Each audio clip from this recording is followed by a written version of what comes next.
Social media star इंसानी हड्डियों की फरोख्त का कारोबार करने लगा। अमेरिका से ताल्लुक रखने वाले 24 साल जॉन फेरी एक सोशल मीडिया स्टार है। वो इंसानी हड्डियों को फरोख्त करते हैं और उनके पास $6 लाख मालियत की हड्डियों का जखीरा मौजूद है। उनकी जॉन बोन्स नामी एक कंपनी भी है जहां वो इंसानी हड्डियां फरोख्त करते हैं। जबकि जॉन बोन्स कंपनी के 50 लाख से ज्यादा फॉलोअर्स हैं।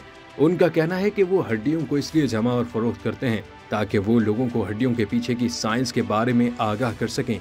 उनकी कंपनी आम लोगों को इंसानी हड्डियां फरोख्त नहीं करती। उनके सबसे बड़े खरीदार स्कूल और यूनिवर्सिटियां हैं, जबकि सर्च और रेस्क्यू मेंबरान भी उनके खरीदारों में शामिल हैं। अमेरिका की चंद एक रियासतों के अलावा वहां इंसानी हड्डियों को फरोख्त करने की कानूनी तौर पर इजाजत है और जॉन के मुताबिक ये उन लोगों की बाक़ियात हैं जिन्होंने खुद अपने जिस्म मेडिकल साइंस के लिए अतिया की हैं।